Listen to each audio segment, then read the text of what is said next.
ঈদ উপলক্ষে তারা 3 দিনের মধ্যে যে কোনো একদিন তারা 5 মিনিট কথা বলার সুযোগ পাচ্ছে মোবাইলে তাদের স্বজনের সঙ্গে। বাড়ির সুযোগ দিছে খাবার জন্যে, ভালো মন্দ সেজন্য খাবার নিয়ে আসছি। দেখা হচ্ছে কথা কোনো ভাতিজের সাথে ভাত খাওয়াইছি। বছরকার দিন একটা গেল, আমি আমার স্বামীর সঙ্গে ঈদ করতে পারলাম না। আজকে দেখা করার কথা ছিল, দেখা করতে আসছি।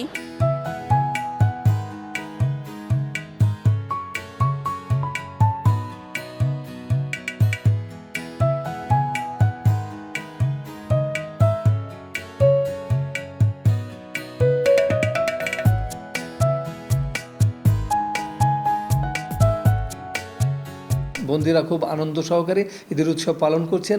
23 বছরে কারাগারে ছিলাম, থাকার পরে এই সুপার স্যার আসার পর সেলাইয়ের প্রশিক্ষণ শুরু করছে। আমি সেলাই শিখছি। সারা দেশের মানুষ যখন ঈদ উৎসবে মেতে থাকেন, তখন কারাগারে বন্দী থাকা কয়েদি ও তার পরিবার স্বজনদের মধ্যে থাকে বিষণ্ণতা। ঈদকে ঘিরে স্বজনদের সঙ্গে কারাগারে দেখা করতে এসেও পড়তে হয় বিড়ম্বনায়। কিন্তু এবার ঈদকে ঘিরে কারাগারে ছিল উৎসবের আমেজ, ছিল না দর্শনার্থীদের ভোগান্তি। এছাড়া এবার ব্যতিক্রমভাবে ঈদ উদযাপন করেছেন কারাবন্দীরা। পবিত্র ঈদ উল ফিতরকে ঘিরে উৎসব মুখর হয়েছে রংপুর কেন্দ্রীয় কারাগার। নিজের হাতে রান্না করা খাবার কারাবন্দী প্রিয়জনদের মুখে তুলে দিতে এসেছেন স্বজনরা। প্রিয় মুখের দর্শনে কারো মা, কারো স্ত্রী স্বজন দূর দূরান্ত থেকে ছুটে এসেছেন কারাগারে। কারাবন্দী স্বজনরা বলছেন, দীর্ঘ 14 বছর ভোগান্তি ছাড়াই ঈদের খুশি ভাগাভাগি করার সুযোগ পেয়েছেন তারা। বছরকার দিন একটা গেল, আমি আমার স্বামীর সঙ্গে ঈদ করতে পারলাম না।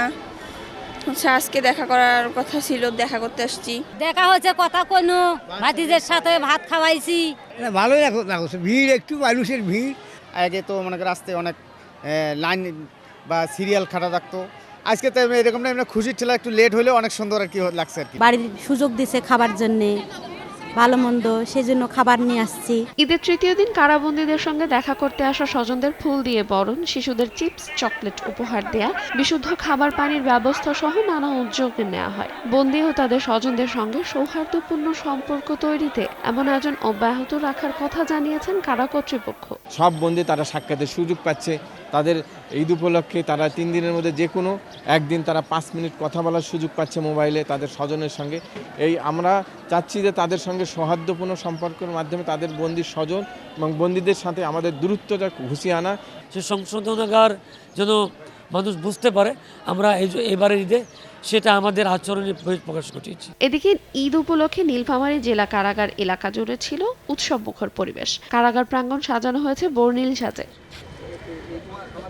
ঈদের দিন থেকে নীলফামারী কারাগারেও বন্দীদের সঙ্গে দেখা করতে আসা স্বজনদের কারাগার প্রাঙ্গণে দেয়া হয় ফুলেল শুভেচ্ছা। পরে সবাইকে মিষ্টি ও শিশুদের চকলেট দিয়ে আপ্যায়ন করেন জেল সুপার। স্বজনরা খুব সহজেই বন্দীদের সঙ্গে দেখা করা ও আগের চেয়ে বেশি সময় নিয়ে কথা বলতে পেরেছেন, যা আগে কখনোই হয়নি। অভ্যর্থনা আমাদের খাওয়াইলো এবং তাদের কাছে শুনলাম যে তারা কিভাবে আছে ভিতরে, যে পারিবারিকভাবে আছে। খাবার সুন্দর ব্যবস্থা করেছেন এবং এর আগে এই মতো খাবার কোনো ব্যবস্থা করেননি। এখানে কাপড় ধোয়ানো হয়েছে, মহিলাদেরকে শাড়ি ধোয়ানো হয়েছে।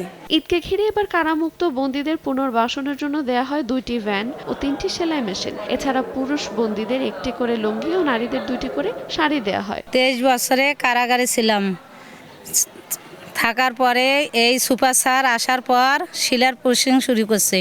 আমি সেলাই শিখছি। রমজান মাসেও আমরা বন্দীদের সাথে ইফতারের আয়োজন করেছি, ভালো উন্নত মানের ইফতারি সরবরাহ করেছি এবং ঈদেও উন্নত মানের খাবার সরবরাহ করেছি। বন্দীরা খুব আনন্দ সহকারে ঈদের উৎসব পালন করছেন। তাদের জন্য আমরা মোবাইলে প্রথম 3 দিনে ঈদের দিন এবং পরবর্তী 2 দিন, এই 3 দিনের মধ্যেই তাদেরকে মোবাইলে তাদের স্বজনদের সাথে ফ্রি কথা বলিয়ে দিয়েছি। নীলফামারী জেলা কারাগারের মোট কয়েদির সংখ্যা 329 জন। এর মধ্যে পুরুষ 313 ও নারী 16 জন।